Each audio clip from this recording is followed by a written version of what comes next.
প্ৰধানমন্ত্ৰী আৱাস যোজনা চৰকাৰী বিপিএল ঘৰৰ আৰু এটা নতুন আপডেট লৈ আহিছোঁ। এইটো আপডেট হ'ল যদি আপোনালোকে এতিয়ালৈকে চৰকাৰী ঘৰটো লাভ কৰা নাই, ইতিমধ্যে কিন্তু চৰকাৰী ঘৰৰ যিসকল মানুহৰ লিষ্টত নাম আহিছে সকলোৰে একাউণ্টত কিন্তু ঘৰৰ পইচা সোমাই গৈছে। যদি আপোনালোকে এতিয়ালৈকে চৰকাৰী ঘৰটো লাভ কৰা নাই তেনেহ'লে আপোনালোকে আজিকে চেক কৰক যে আপোনাৰ একাউণ্টত ঘৰৰ পইচা সোমাইছে নে সোমোৱা নাই বা আপোনালোকৰ লিষ্টত নামটো আহিছে নে অহা নাই। যদি আপোনালোকে এতিয়ালৈকে চৰকাৰী ঘৰটো লাভ কৰা নাই তেনেহ'লে কেনেকৈ চেক কৰিব যে আপোনাৰ একাউণ্টত ঘৰৰ পইচা সোমাইছে নে সোমোৱা নাই বা আপোনালোকৰ লিষ্টত নামটো আহিছে নে অহা নাই। মই আজি এইটো ভিডিঅ'ত আপোনালোকক সম্পূৰ্ণ প্ৰচেছ ষ্টেপ বাই ষ্টেপ দেখুৱাই দি আছোঁ। এতিয়া আপোনালোকে ফাৰ্ষ্ট এইটো অপশ্যনত আহি যাব PMAYG.nic.in। মই কিন্তু আপোনাৰ সুবিধাৰ কাৰণে অপশ্যনৰ লিংকটো মোৰ ডিছক্ৰিপশ্যনত দি দিছোঁ। আপোনালোকে ডাইৰেক্ট ক্লিক কৰি ফাৰ্ষ্ট এইটো অপশ্যনত আহি যাব। হোৱাৰ পিছত আপোনালোকে ইয়াত চাব 2 নম্বৰত দিয়া আছে আৱাস শ্বপ। এতিয়া আপোনালোকে ফাৰ্ষ্ট আৱাস শ্বপৰ ওপৰত ক্লিক কৰিব। এতিয়া কিন্তু আপোনাৰ ওচৰত আৰু এটা নিউ পেজ এতিয়া অপেন হৈ যাব এনেকুৱাকৈ। এতিয়া আপোনালোকে ৰিপৰ্টৰ ওপৰত ক্লিক কৰিব।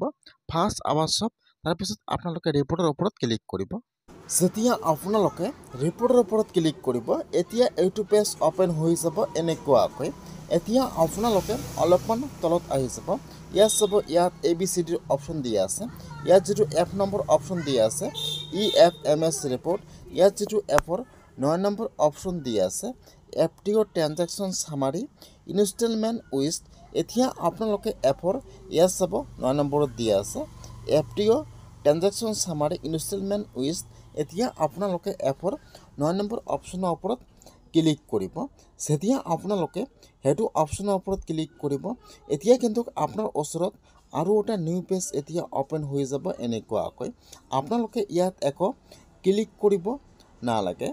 আপোনালোকে ইয়াত চাব তলত দিয়া আছে অল ষ্টেট। এতিয়া আপোনালোকে ফাৰ্ষ্ট চিলেক্টত ক্লিক কৰি ইয়াত যিটো আপোনাৰ ষ্টেট নাম আছে আপোনালোকে ফাৰ্ষ্ট ইয়াত আপোনাৰ ষ্টেট নামটো চিলেক্ট কৰি লৈ ল'ব আসাম। তাৰপিছত ইয়াত আহি যাব আপোনাৰ ডিষ্ট্ৰিক্টৰ নাম। তাৰপিছত আপোনালোকে ইয়াত আপোনাৰ ডিষ্ট্ৰিক্টৰ নামটো চিলেক্ট কৰি লৈ ল'ব। তাৰপিছত ইয়াত আহি যাব আপোনাৰ ব্লকৰ নাম। এতিয়া আপোনালোকে ইয়াত আপোনাৰ ব্লকৰ নামটো চিলেক্ট কৰি লৈ ল'ব। তাৰপিছত ইয়াত চাব কেপচা দিয়া আছে। আপোনালোকে ফাৰ্ষ্ট ইয়াত কেপচাটো বহাই নিদিব। এতিয়া আপোনালোকে অলপমান তলত আহি যাব। ইয়াত চাব ইয়াত দুটা ফিল্টাৰ দিয়া আছে, ফিল্টাৰ 1 আৰু ফিল্টাৰ 2। এতিয়া আপোনালোকে ফাৰ্ষ্ট ফিল্টাৰ 1 চিলেক্টৰ ওপৰত ক্লিক কৰিব। ইয়াত চাব দুটা ফিল্টাৰ দিয়া আছে। এতিয়া আপোনালোকে ফাৰ্ষ্ট 1 নম্বৰত চিলেক্ট কৰিব। ইয়াত কিন্তু বহুতো অপশ্যন এতিয়া আহি যাব। যিহেতু আপোনালোকে চেক কৰিব যে আপোনাৰ একাউণ্টত ঘৰৰ পইচা সোমাইছে নে সোমোৱা নাই বা আপোনাৰ একাউণ্টত এতিয়া পইচাটো চেণ্ড হৈছে নে হোৱা নাই। 1 নম্বৰ চিলেক্টত ক্লিক কৰিব। এতিয়া আপোনাৰ ওচৰত এইটো অপশ্যন অপেন হৈ যাব। অলপমান তলত আহি যাব। ইয়াত চাব দিয়া আছে FTO sent for bank, select কৰি লৈ ল'ব। তাৰপিছত চিলেক্টত ক্লিক কৰিব। ইয়াত চাব দিয়া আছে ইয়াত এতিয়া আপোনালোকে কোনটো কিস্তি লাভ কৰা নাই। এতিয়া আপোনালোকে ইয়াৰ পৰা এইটো অপশ্যন চিলেক্ট কৰি লৈ ল'ব। এতিয়া আপোনালোকে ইয়াত যিটো কেপচা দিয়া আছে এতিয়া আপোনালোকে ওপৰত আহি কেপচাটো বহাই দিব। কেপচাটো বহাই